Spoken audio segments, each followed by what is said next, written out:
¿Me escuchan? ¿Me escuchan? Bueno, yo creo que el apóstol Pablo la semana pasada fue un poco estricto con nosotros, y la gente como que le cogió un poco de, no quiero que me regañen esta noche, pero vamos a orar antes de comenzar. Señor, venimos ante ti, Señor, para darte gracias, Padre, para bendecirte, Señor, para alabarte. Te pedimos perdón, Señor, porque sabemos que nosotros humanamente tal vez no podamos expresar lo que tú nos quieres decir en tu palabra, Señor, pero eso te pido que seas tú quien hables esta noche, Señor, y que tu palabra llegue a nuestros corazones, Señor. Que puedas salir esta noche de acá, Señor, todos los que estamos aquí presentes, Señor, transformados, Señor, que podamos sentir un peldaño más en este proceso, Señor, donde estamos siguiendo tus pasos, Señor. Padre, te damos gracias en el nombre de tu Hijo. Te damos gracias y pedimos que esta noche sea de bendición, Señor. Ponte tú en mi lugar, Señor. Habla tú a mis hermanos. Háblame a mí también, Señor. En el nombre de Jesús te lo pedimos. Amén. Vamos a refrescar un poquito lo que el apóstol Pablo nos quiso decir la semana pasada en estos primeros 14 versículos que vimos, ¿verdad? Decía, comenzaba el capítulo 6 diciendo muertos al pecado. Y preguntaba el apóstol, ¿qué pues diremos? ¿Perseveraremos en el pecado para que la gracia abunde? Y da una respuesta muy enfática, como yo creo que la respuesta ya en esta primera parte, así que dice, en ninguna manera, ya yo creo que ya ahí lo podía haber dejado el apóstol Pablo, porque está diciendo enfáticamente, pues claro que no. Pero dice, porque los que hemos muerto al pecado, ¿cómo viviremos aún en él? ¿O no sabéis que todos los que hemos sido bautizados en Cristo Jesús, hemos sido bautizados en su muerte? Porque somos sepultados juntamente con él para muerte por el bautismo, a fin de que como Cristo resucitó de los muertos por la gloria del Padre, así también nosotros andemos en vida nueva. Porque si fuimos plantados juntamente con él en la semejanza de su muerte, así también lo seremos en la de su resurrección. Sabiendo esto, que nuestro viejo hombre fue crucificado juntamente con él para que el cuerpo del pecado sea destruido, a fin de que no sirvamos más al pecado, porque el que ha muerto ha sido justificado del pecado. Y si morimos con Cristo, creemos que también viviremos con él, sabiendo que Cristo, habiendo resucitado de los muertos, ya no muere.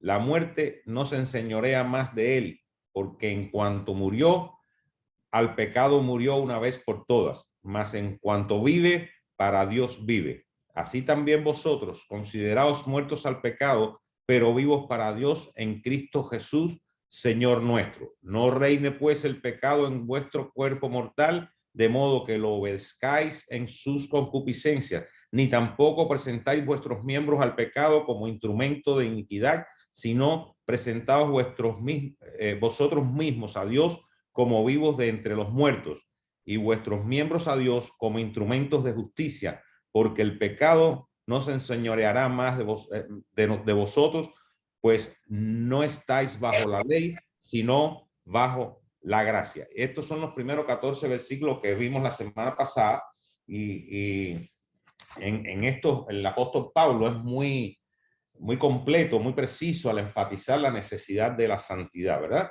Es decir, no la elimina al exponer la libre gracia del evangelio, la libre gracia de Dios, más bien muestra una conexión entre justificación y santidad, es decir, que son inseparables.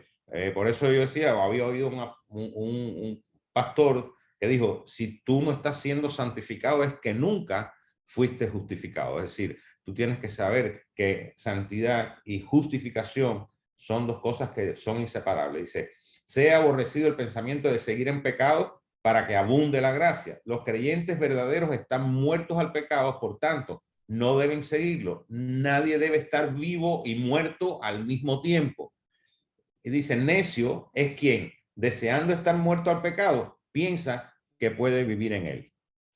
Eso es lo que Pablo nos quiere decir en estos primeros versículos que estoy haciendo un resumen de lo que habíamos visto la semana pasada para entrar en lo que nos toca hoy, ¿verdad? Dice, habla del bautismo y dice que el bautismo enseña la necesidad de morir al pecado y ser como haber sido sepultados de toda empresa. Esto en los primeros, a partir del versículo 3, y resucitar para andar con Dios en una vida nueva. A veces los impíos pueden tener las señales externas de una muerte al pecado y de un nuevo nacimiento a la justicia, pero nunca han pasado de la familia de Satanás a la de Dios. La naturaleza corrupta o el llamado hombre viejo, porque derivó de Adán, nuestro primer padre, en todo creyente verdadero, está crucificada con Cristo por la gracia derivada de la cruz. Y está debilitada y en estado moribundo, aunque todavía lucha por la vida hasta llegar a la victoria. Pero todo el cuerpo de pecado, sea lo que sea, que no concuerde con la santa ley de Dios, debe ser desechado para que el creyente no sea más esclavo del pecado, sino que viva para Dios y haya dicha en su servicio. Y entonces, en los últimos versículos de esta primera parte, dice, aquí se estipulan los motivos más fuertes contra el pecado. Y para poner en vigencia la obediencia, siendo liberado del reinado del pecado, hecho vivo para Dios, y teniendo la perspectiva de la vida eterna, corresponde a los creyentes interesarse mucho por hacer progresos en ella. Es decir, en este proceso de santificación nosotros seguimos creciendo dice, pero como las lujurias impías no han sido totalmente desarraigadas en esta vida, la preocupación del cristiano debe ser la de resistir sus indicaciones, luchando con fervor para que por medio de la gracia divina no prevalezcan en este estado mortal. El cristiano verdadero debe tener un pensamiento en cuanto a la seducción de las lujurias, que tan a menudo le dejan confundido y le inquietan. Dice al final del capítulo, de esta primera parte, dice, presentemos todos nuestros poderes para armar o armas o instrumentos a Dios, listos para la guerra y para la obra de justicia a su servicio. Hay poder para nosotros en el pacto de gracia. El pecado no tendrá dominio. Las promesas de Dios para nosotros son más poderosas y eficaces para modificar el pecado que nuestra promesa a Dios. El pecado puede luchar en un creyente real y crearle una gran cantidad de trastornos, pero no le domina. Es decir, esto es lo que Pablo nos quiere decir en esta primera parte de estos primeros 14 versículos, y dice, porque el pecado no se enseñoreará de vosotros, pues no estáis bajo la ley, sino bajo la gracia. Y entonces el versículo 15, Pablo vuelve a preguntarse, o vuelve a preguntarnos una pregunta, la misma pregunta que en el versículo 1, dice, en el versículo 15, dice el apóstol, entonces, ¿qué? ¿Vamos a pecar porque no estamos ya bajo la ley, sino bajo la gracia? Y vuelve a dar la misma respuesta. Dice, de ninguna manera. Ahora, me llamó la atención algo aquí en estas dos preguntas, porque parecen, es decir, las preguntas parecen las mismas, pero si nos fijamos bien, no son las mismas preguntas. En el primer versículo, Pablo dice, perseveraremos en el pecado para que la gracia abunde. Y en el versículo 15 dice, entonces, ¿qué? Vamos a pecar porque estamos ya bajo la ley, sino, que ya no estamos bajo la ley, sino bajo la gracia. Fíjense que hay un detalle. En el primer versículo, Pablo dice, perseveraremos en el pecado. Y aquí pregunta, ¿vamos a pecar ¿Cuál es la diferencia? ¿Cuál es, dice, la persona que persevera, por ejemplo, digamos, un cantante, practica todos los días, ensaya todos los días, hace ejercicios vocales todos los días, persevera en eso, ¿ves? Lo mismo puede ser un deportista. Un deportista persevera porque quiere ganar, porque quiere ir a competencias, persevera para poder. Ahora, pueda que un día a mí me dé por cantar, yo no soy cantante, pero un día canto. O un día me dio por hacer ejercicio, un día. Entonces, ahí está la diferencia en la pregunta de Pablo cuando dice, perseveraremos en el pecado para que la gracia abunde, es decir, continuaremos pecando, es decir, seguiremos persistiendo en el pecado. Y y entonces la respuesta es enfática, dice, de ninguna manera, y hace la explicación de por qué. Ahora, en este versículo 15 él dice, entonces, ¿qué? ¿Vamos a pecar?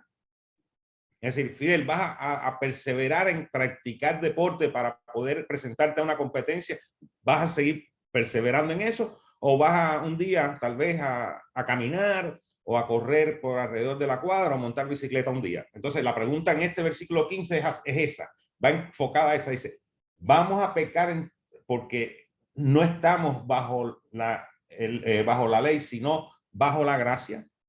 Es decir, ya no está preguntando si vamos a seguir perseverando en el pecado. Es decir, ya supuestamente hemos sido muertos al pecado por la gracia de Dios, pero vamos a pecar, no vamos a dar la licencia de pecar porque si ya no estamos bajo la ley, estamos bajo la gracia, pues podemos pecar. Y esa es la tergiversación a veces que hacen esto. Dice, ahora Pablo presenta de nuevo el argumento con respecto a la gracia. Vamos a pecar sin desdén porque ya no estamos bajo la dispensación de la ley, sino de la gracia. Lo más seguro es que no. Pues la gracia también lleva consigo la fortaleza para vencer el pecado. Es decir, que si no vemos estas dos cosas de esa manera, que esa gracia que nos da Dios dice, lleva consigo esa fortaleza para vencer el pecado. Y era el ejemplo que yo ponía de la competencia con la soga y la bebé. Es decir, por lógica, yo por fuerza voy a ganarle, yo puedo dejarla ganar, pero yo tengo la fortaleza para poderle ganar. Ahora, si yo quiero que ella se sienta bien y que ella, pues, yo la puedo dejar ganar. En este caso, la gracia nos da esa fortaleza para poder vencer al pecado. Y dice Pablo entonces en el 16, dice, ¿acaso no saben ustedes que cuando se entregan a alguien para obedecerlo, son esclavos de aquel a quien obedecen? Claro que lo son, ya sea del pecado que lleva a la muerte o de la obediencia que lleva a la justicia. Y estaba viendo, y yo creo que la genialidad del apóstol en sus cartas es cómo él puede hacer estas ilustraciones para que los lectores de sus cartas o los que escuchen sus enseñanzas puedan entender qué es lo que te estoy queriendo decir. En ese tiempo, en Roma predominaba, incluso en algunos datos que vi, las 3/4 partes de la población en Roma eran esclavos. Es decir, que sabían de qué él le estaba hablando. Y dice, ¿acaso no saben ustedes que cuando se entregan a alguien para obedecerlo, son esclavos de aquel a quien obedecen? Claro que lo son. Claro que lo son. Ya sea del pecado que lleva a la muerte o de la obediencia que lleva a la justicia. Deberíamos comprender este principio que se aplica en muchas cosas. Cuando nos entregamos a algo o a alguien para obedecerle, nos convertimos en esclavos de aquel a quien obedecemos. Y no tienen, puede ser cualquier cosa. Hay personas que se convierten en esclavos de una adicción, de un vicio, y se esclavizan en eso. Ahora, cuando nos entregamos al pecado, sea lo que sea, lujuria, codicia, mentira, rencor, odio, nos volvemos esclavos de esto. Y por más que queramos romper el yugo de la esclavitud que este poder ejerce sobre nuestras vidas, con nuestras propias fuerzas, es imposible de destruir. Porque nos volvemos dependientes de él, de su influencia, de su seducción. Por eso la obediencia es primordial y debe acompañar una genuina conversión a Cristo. Pues si no obedece a Cristo, vas a obedecer al pecado. No hay otro Señor para esto. Es la obediencia, la prueba fehaciente de que se ha postrado ante el señorío de Cristo y que ha sido transformado por su gracia para ser siervo de la justicia divina, la cual actúa permanentemente en la vida del creyente en mayor medida según su llamado. Y me venía a la mente cuando leía esto, en estos grupos de personas adictas, ya sean al alcohol o a las drogas o a los juegos o compradores compulsivos, hay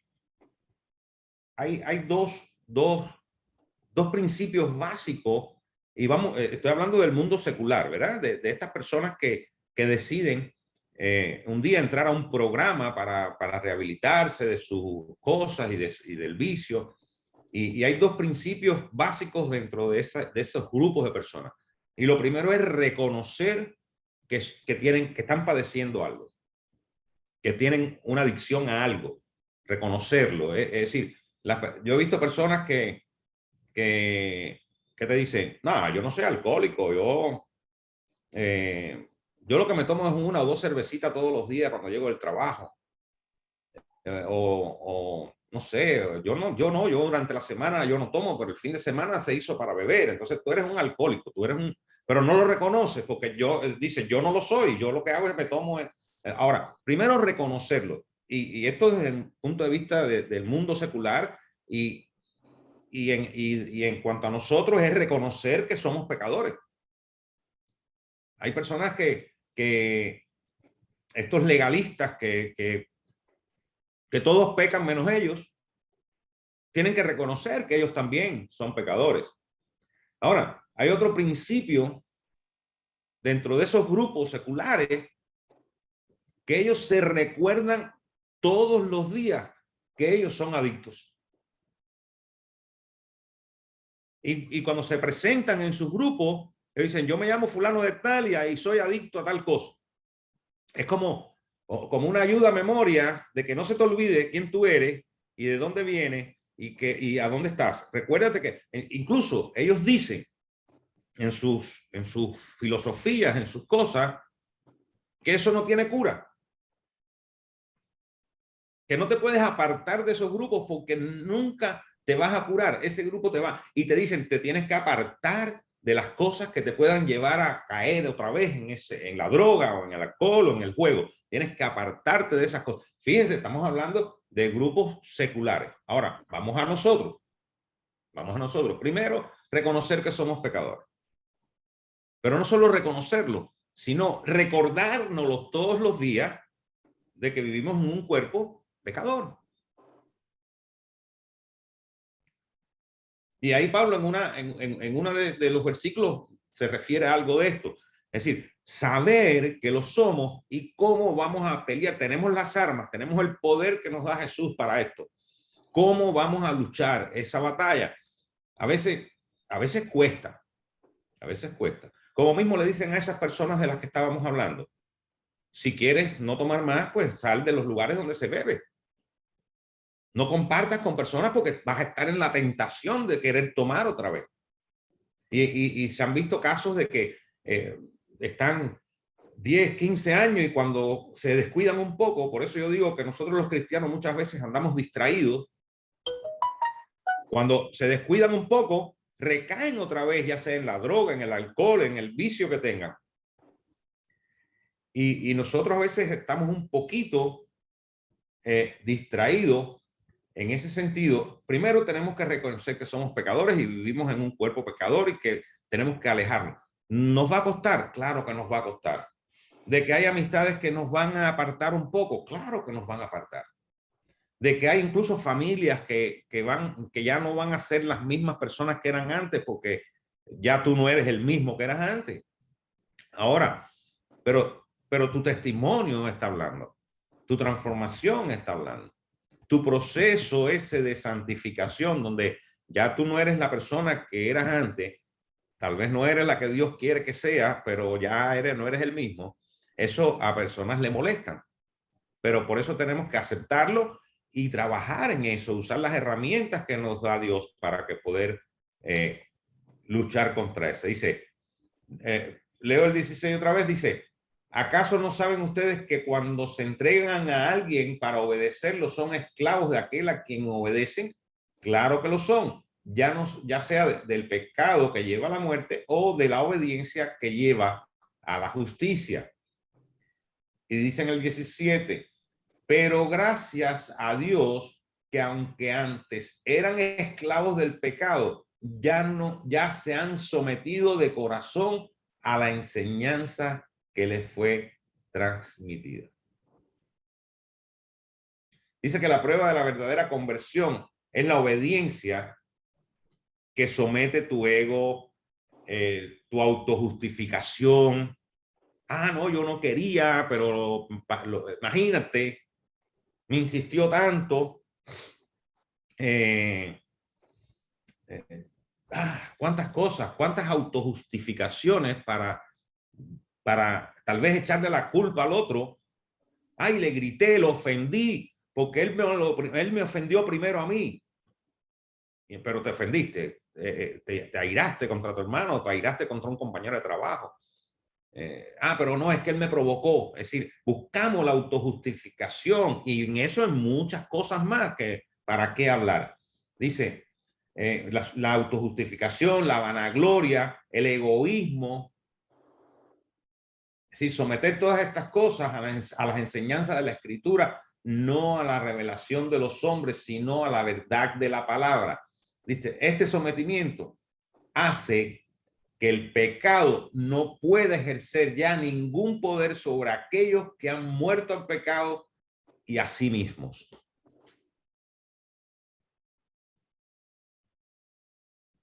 A veces yo pienso que cuando ya nos sentimos justificados, creo a veces, y esto no se lo estoy diciendo a ustedes, Dios me lo está diciendo a mí mismo, cuando ya nos sentimos justificados, pensamos que la santificación va a venir por sí sola.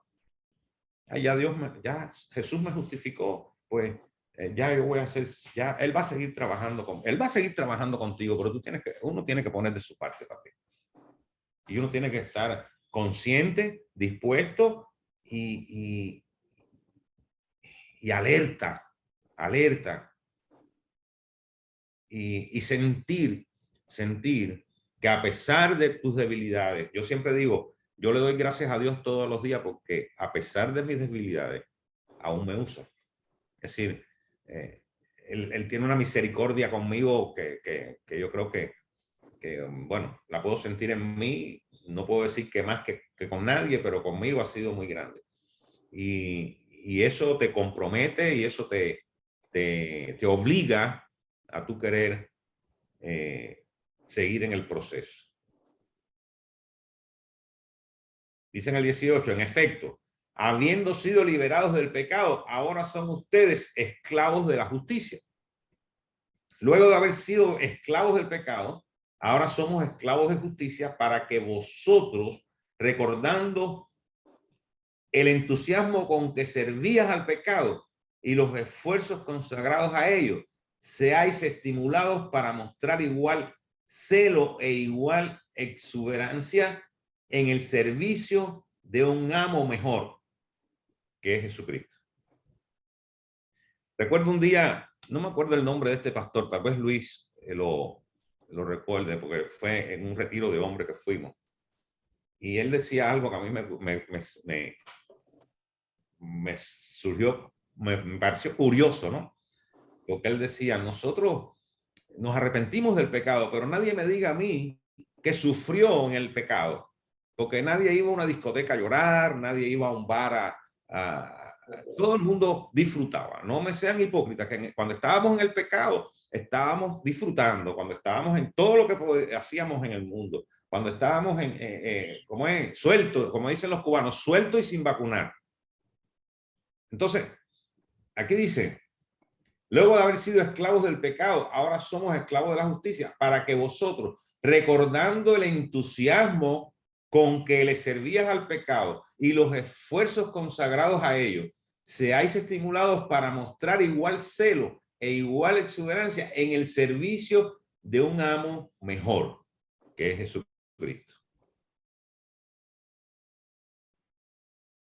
No hay término medio de independencia personal para la que nunca fuimos hechos y a la que no tenemos derecho, pues cuando rechazamos la soberanía de Dios, recibimos el yugo del pasado, o del pecado, perdón, fuerte y difícil que el pecado nos dejó.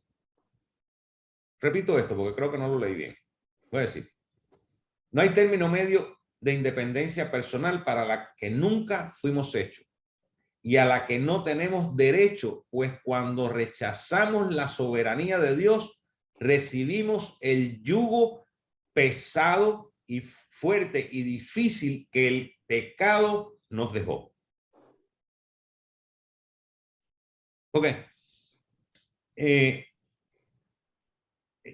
hombre, aunque no sea cristiano, tiene conciencia de lo que es bueno y de lo que es malo.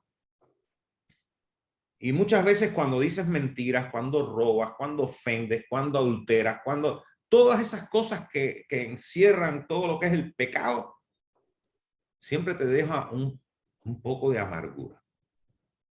Siempre te deja un poco de resentimiento, yo le digo a mis amigos que no son cristianos y no entienden, como no entienden muchos, por eso Pablo tiene que hacer las cartas que hace.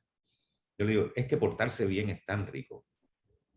Es bueno, es tan bueno portarse bien. Tú sabes lo que es poner la cabeza en tu almohada, llegar a tu casa, salir y que tu esposa confíe en las cosas que tú haces, que puedan tener esa coinonía entre ustedes dos, que no haya celos, que no haya no sé, desconfianza, de que no, hombre, que tus amigos sepan que tú eres, de que las personas cuando te vean digan, yo recuerdo una vez que yo no sé por qué lo ven, pero porque yo no, como mismo no hablo mucho de mi profesión tampoco, yo hablo de Jesús y doy testimonio de Jesús, pero hay veces que soy un hombre normal. Y yo recuerdo en algunas ocasiones que nos preguntaban a Iris y a mí, ¿y ustedes son cristianos? Oh, sí, ¿por qué te diste cuenta? No, por la manera en que hablan, porque ustedes, y wow, eso me enorgullece. Me enorgullece, me da, es decir, no me da vanagloria. Yo la gloria se la doy al Señor, pero siento, me siento bendecido porque siento que esas personas han visto una transformación en uno. Y eso solo lo puede hacer Dios. Pero es difícil que el mundo entienda. Y no es que lo entienda ahora, es que no lo he entendido nunca. Yo estaba buscando acá, voy a buscar y voy a leer cuando Jesús estaba tratando de hablar con judíos acerca de, voy a buscar en Juan, vamos a ver si lo encuentro, Juan 8 creo que es. Dame un segundito. Ok.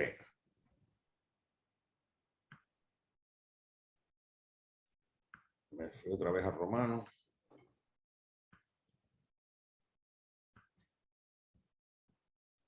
En Juan 8, versículo 31.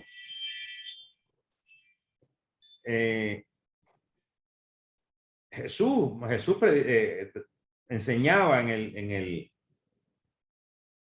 el templo, ¿verdad? Y este es un capítulo bastante largo, pero hay una parte aquí que dice, dijo entonces Jesús a los judíos, les estaba hablando a los judíos, que habían creído en él. Es decir, recuerden que habían judíos que lo rechazaban totalmente porque decían que era todas las cosas que decían de Jesús, pero estos habían creído en él. Si vosotros permaneceréis en mi palabra, seréis verdaderamente mis discípulos. Este era Jesús. Y conoceréis la verdad, y la verdad os hará libres. Y le respondieron: linaje de Abraham somos, y jamás hemos sido esclavos de nadie. Oigan bien lo que están hablando estos judíos cuando habían sido. Dice: ¿cómo dices tú? Seréis libres. Jesús les respondió: de cierto os digo, que todo aquel que hace pecado, fíjense, ya Jesús desde ese tiempo les estaba diciendo a los judíos, todo aquel que hace pecado es esclavo del pecado. Y el esclavo no queda en casa para siempre. El hijo sí queda para siempre. Así que, si el Hijo os libertare, seréis verdaderamente libres. Esto se lo estaba explicando Jesús a un grupo de judíos que sí habían creído en él. Y ahora Pablo está diciendo esto mismo que dijo Jesús, pero a estos romanos que Pablo no conocía. Pablo nunca había estado ahí. Y les está diciendo estas mismas palabras que Jesús les dice.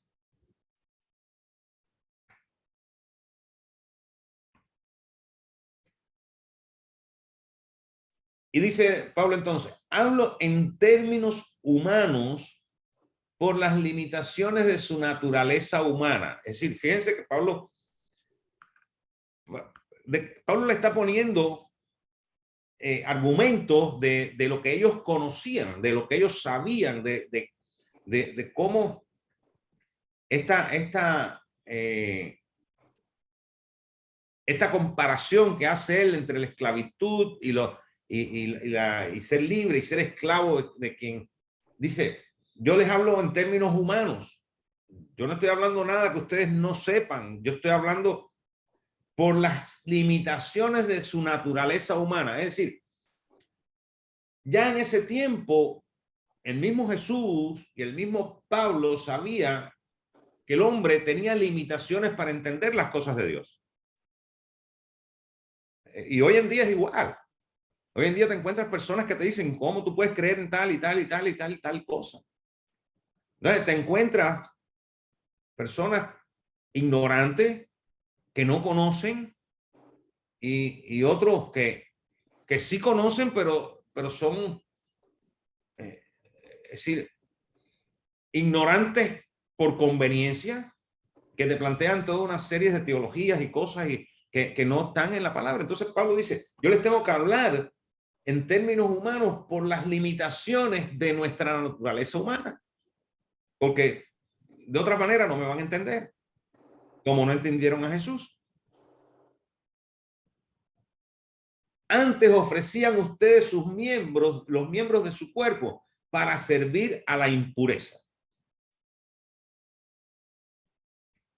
que lleva más y más a la maldad. Ofrézcanlo ahora para servir a la justicia, que lleva a la santidad. Le está diciendo, mira, tú porque no es una muerte física. No es una muerte física. Humanamente tú no me vas a entender lo que yo te estoy diciendo, pero todas esas cosas que tú usabas, las manos que usabas para robar, los ojos que usabas para mirar, la boca que usabas para mentir, todos esos miembros que tú usabas antes para hacer el mal, pues ahora úsalo para hacer el bien. Es como el ejemplo, bueno, sin entrar en cosas políticas, pero hay políticos que dicen, no, que quiten las armas. Otros dicen, no, pero ¿por qué? ¿Para qué la van a quitar?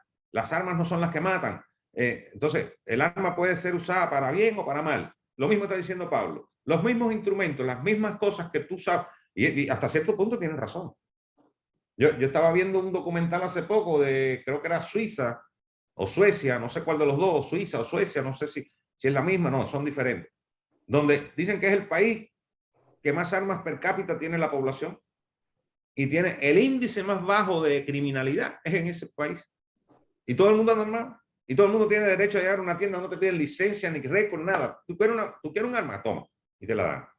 Entonces, hasta cierto punto tú dices, bueno, es verdad, tienen razón, no son las armas, son los hombres que usan las armas. Entonces, tú puedes usar un arma para bien o puedes usar un arma para mal. Y Pablo te está diciendo, esos mismos instrumentos que tú usabas para hacer el mal, úsalos ahora para hacer el bien. Dice, hablo en términos humanos por las limitaciones de su naturaleza humana. Antes ofrecían ustedes los miembros de su cuerpo para servir a la impureza, que lleva más y más a la maldad. Ofrézcanlos ahora para servir a la justicia, que lleva a la santidad. Dice que lo que antes ofrecíamos en nuestra limitación humana para servicio de la maldad, que produce mayores frutos de maldad, ahora con la gracia inmerecida podemos, poderosa, recibida, podamos servir a la justicia que santifica. Oye, y eso a mí, cuando tú ves una persona mentirosa, es como va como increciendo, ¿no? Te dice una mentira piadosa hoy, mañana te dice otra mentira, pero esa mentira la lleva a otra mentira y la mentira a otra la lleva a otra. Entonces, llega un momento en que la mentira, ni él mismo se la cree. Igual pasa con el que roba. Hoy tal vez se llevó, no sé, una moneda o se llevó algo que vio mal puesto, pero va creciendo. Y dice que producen mayores frutos de maldad. Y entonces o empezaste robándote una tontería y terminaste asaltando un banco. ¿Y cuántas cosas más que llevan a la maldad? Dice, ahora la gracia inmerecida y poderosa recibida podamos servir a la justicia que santifica. Santifica. Hagamos el bien. Amemos a nuestro prójimo. Sirvamos, no sé. Dice, esto nos dice que en la medida en que ponemos por obra la justicia de Dios, declarada en su palabra, alcanzamos un nivel mayor de santificación en nuestro ser completo, nuestro cuerpo, alma y espíritu. Ahora, para sentir eso hay que hacerlo. Para sentir ese proceso, ese nivel de transformación, hay que desearlo. Hay que desearlo, hay que quererlo, hay que hacerlo consciente, no esperar que Dios lo haga, porque Dios ya bastante se dio a su Hijo.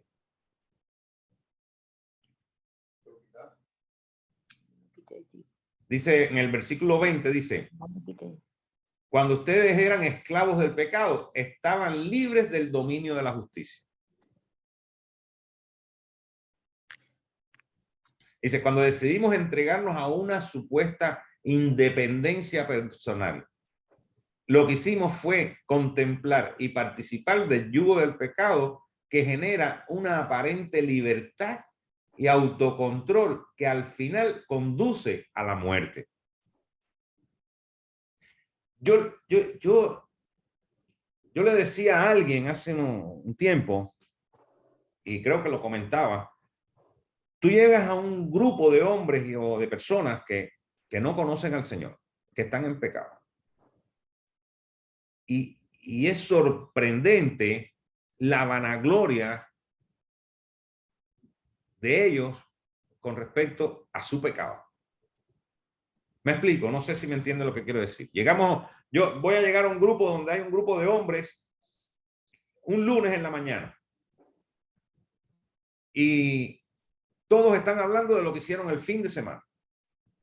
Oye, me fui aquí, me fui allá, estuve en tal fiesta, habían unas muchachitas, oye, tu esposa, no, mi esposa no quiso ir, se quedó en la casa, pero aquello estaba, y mira, hay una vanagloria. Es decir, fíjense el comentario que es, cuando decidimos entregarnos a una supuesta independencia personal, lo que hicimos fue contemplar y participar del yugo del pecado que genera una aparente libertad y autocontrol que al final conduce ¿a qué? A muerte. Desgraciadamente ese es el mundo. Ese es el mundo. La diferencia está. Un día yo vi algo que después dije, wow, qué hombre tan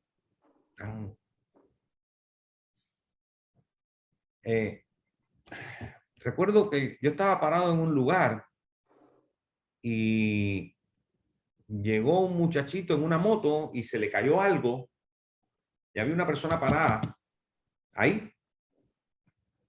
Esa persona no se movió de ahí y él sabía que a ese muchacho se le había caído algo de la moto. Sin embargo, él esperó que el muchacho se montara en la moto, se fuera y él se agachó y recogió lo que se le había caído. Fíjense. Ahora, ¿dónde está la diferencia?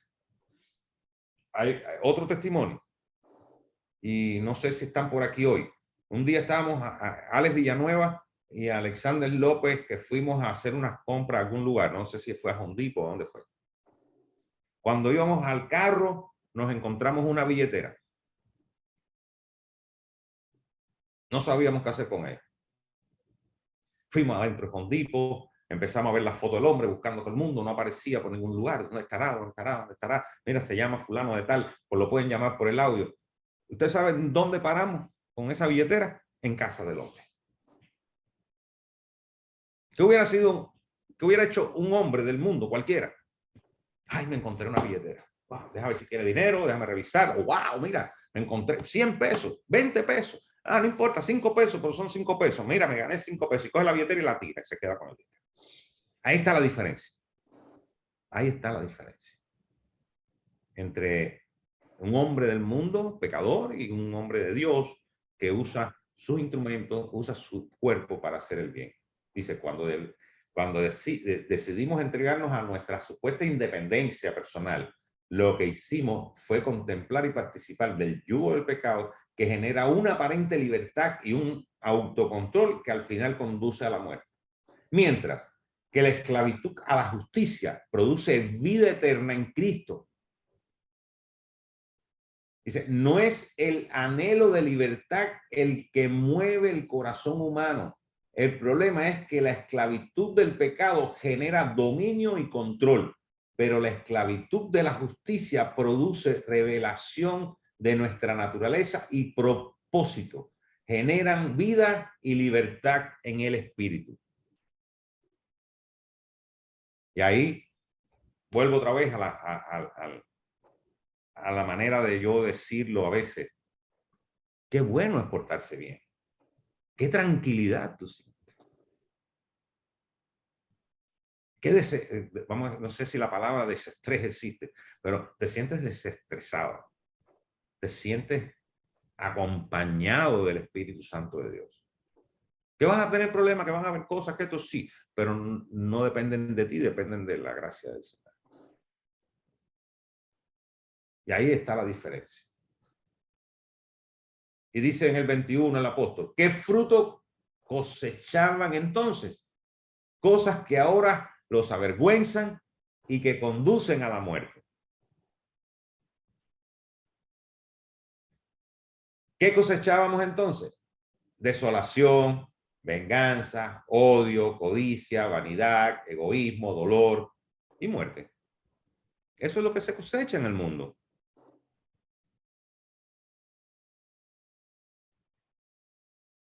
Que entregamos a la justicia de Dios y vistos desde su perspectiva, nos avergüenzan y sabemos ahora que conducían a muerte, que aunque pudiéramos estar al tanto, no podíamos ejercer control alguno sobre su dominio.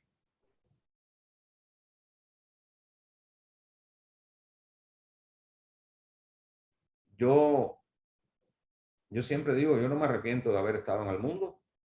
Al contrario, le doy gracias a Dios por eso. Le doy gracias a Dios por eso. Yo creo que Dios fue formándome en la medida en que fui creciendo, que fui madurando, y muchas de las cosas que pude aprender en el mundo hoy me sirven para hacer testimonio o hacer testigo de lo que es capaz de hacer Dios en la vida de un hombre. Y la experiencia me dice hoy en día, y el conocimiento que tengo, que muchas de esas personas que aún siendo esclavos del pecado y se vanaglorian de esto, como decía ahorita ahí el comentario, hay un momento en sus vidas que aún sin entregarse al Señor, ellos se sienten que no están haciendo las cosas bien. Y se sienten ansiosos, se sienten odiados por ellos mismos, se sienten que son una basura, se sienten que no tienen deseo de vivir, se sienten que ay, mis hijos me han salido lo peor del mundo, si nunca te ocupaste de ellos, estabas borracho todo el tiempo. Es decir, muy pocos al final de sus vidas pueden decir, ah, yo viví, sí, yo me divertí, yo disfruté, yo no me puedo quejar. A mí, como dicen los cubanos, a mí que me quiten lo bailado. A mí que me quiten lo bailado. Pero al final, en el fondo de esa gente, hay algo que no los deja vivir tranquilos. No son libres, son esclavos del pecado.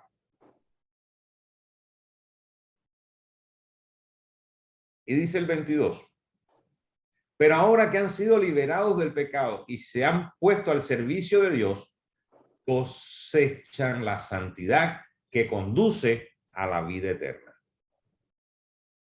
Dice, los verdaderos creyentes han sido liberados del pecado con total certeza y sin sombra de ninguna duda, sin ninguna duda. Ahora se disponen a servir a Dios y sirviendo o dando fruto mediante la muerte a nosotros mismos, como las semillas somos santificados, es decir, somos consagrados y conducidos a la vida eterna, como el fin último de todo creyente verdadero. La experiencia de la santificación se alcanza a través del conocimiento y la experiencia vivida de la escritura, que se perfecciona en la completa extensión sobre cada área de nuestro ser. Por eso, y esto no es primera vez que lo digo, yo lo he repetido muchas veces. Y Dios es tan omnisciente y tan súper poderoso, no me cabe la menor duda, no me cabe, no porque me lo digan, sino porque lo siento, que Él sabe que Él tenía que ponerme a enseñar. Él sabe que yo en un banco sentado, muchas cosas no las iba a escuchar. O muchas cosas las iba a escuchar y después se me iban a olvidar. Y Él sabe que la mejor manera que para este hombre, que Él lo recogió, lo sacó del basurero y lo trajo a donde estaba él, dijo, a este hombre yo tengo que ponerlo a pasar trabajo. Y yo tengo que ponerlo, porque no fue Pablo el que me dio el capítulo 6, fue Dios eso fue una broma que yo usé. Yo sé que Pablo tal vez ni siquiera pensó en qué va a pasar conmigo en el capítulo 6, pero yo sé que Dios usó a Pablo para decir, coge a Fidel para que dé el capítulo 6. Y así ha sido durante todo el tiempo que yo he podido estar en el Evangelio. Yo he ido aprendiendo en la medida en que he podido tratar de transmitir lo que Dios me quiere decir a mí. Y por eso yo digo que es la única manera de poder uno entender estas cosas es si no nos distraemos. Si el mundo no nos distrae. Si le dedicamos tiempo a aprender estas cosas. Dice, repito aquí la reflexión esta. La experiencia de la santificación se alcanza a través del conocimiento y la experiencia vivida de la Escritura, que se perfecciona en la completa extensión sobre cada área de nuestro ser. Y es como cuando tú vas a chapistear un carro, tú le empiezas a dar golpecitos por acá. Yo no sé aquí en los Estados Unidos le cambian la pieza y ya. Pero yo recuerdo en Cuba cuando iban a arreglar un carro chocado, cogían este pedacito y arreglaban por aquí y después le daban este poquito por acá. Entonces, Dios va haciendo lo mismo contigo, como que te va moldeando y te va transformando y en cada área de tu vida un poco más por aquí. Él sabe cuáles son las más difíciles de trabajar y son las primeras que dice, bueno, espérate, voy a trabajar aquí primero, este hueco que está tan profundo, este es el primero que voy a sacar. Y después viene por acá y te va transformando poco a poco, hasta lograr lo que él quiera. Por eso decía Pablo, yo aún no pretendo haberlo alcanzado, decía, mismo Pablo lo decía, pero continúa en la carrera. Continúa en la carrera. También adquirimos la vida en el espíritu de aceptación delante de Dios, de conformidad a su imagen, la cual se forma en nosotros de acceso descubierto a Él y de inefable comunión con Él por toda la eternidad. Hay que estar ahí, hay que estar ahí. Por eso a veces yo siento que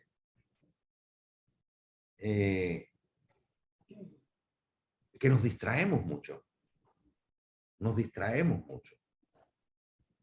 Y cuando hablo de distracción es que nos levantamos apurados por la mañana, no oramos, no hacemos un devocional, no leemos la palabra, vamos manejando en el carro y tal vez vamos oyendo música de no sé qué, y no ponemos una prédica.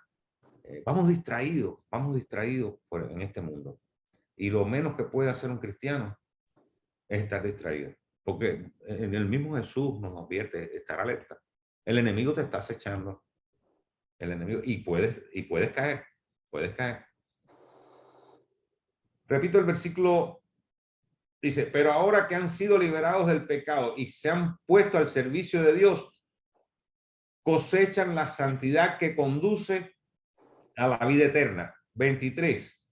Porque la paga del pecado es muerte, mientras que la dádiva de Dios es vida eterna en Cristo Jesús, nuestro Señor.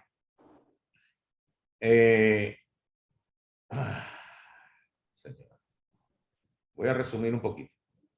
Dice, todo hombre es siervo del amo a cuyos mandamientos se rinde, ¿verdad? Sean las disposiciones pecaminosas de su corazón en acciones que llevan a la muerte o la nueva obediencia espiritual implantada por la regeneración. Ahora, se regocija el apóstol Pablo porque ellos obedecieron de todo corazón el evangelio en el cual fueron puestos como en un molde. Así como al mismo metal se hace vaso nuevo cuando es fundido. Era lo que me refería ahorita acá. Y se vuelve a echar en otro molde. Así, el creyente ha llegado a ser nueva criatura. Hay una gran diferencia en la libertad de mente y de espíritu tan opuesta al estado de esclavitud que tiene el cristiano verdadero al servicio de su Señor, a quien puede considerar su padre y por la adopción de la gracia considérese hijo y heredero de aquel. El dominio del pecado consiste en ser esclavos voluntarios, no en ser arrasados por un poder odiado mientras se lucha por la victoria. Los que ahora son los siervos de Dios fueron una vez esclavos del pecado. Dice, el placer y el provecho del pecado no merecen ser llamados fruto. Los pecadores no están más que arando iniquidad, sembrando vanidad y cosechando lo mismo. La vergüenza vino al mundo con el pecado y aún sigue siendo haciendo su efecto seguro. El fin del pecado es la muerte, aunque el camino parezca placentero e invitador, de todos modos al final habrá amargura. El creyente es opuesto a libertad de esta condenación cuando es hecho libre del pecado. Si el fruto es para santidad, si hay un principio activo de gracia verdadera y en crecimiento, el final será la vida eterna.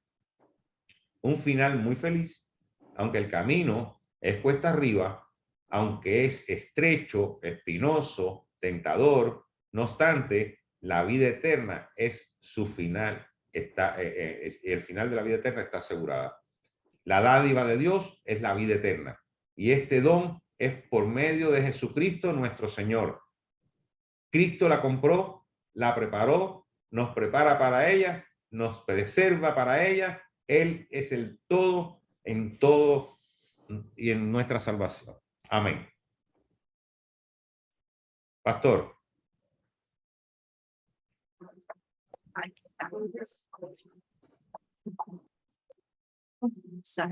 Gracias, Fidel.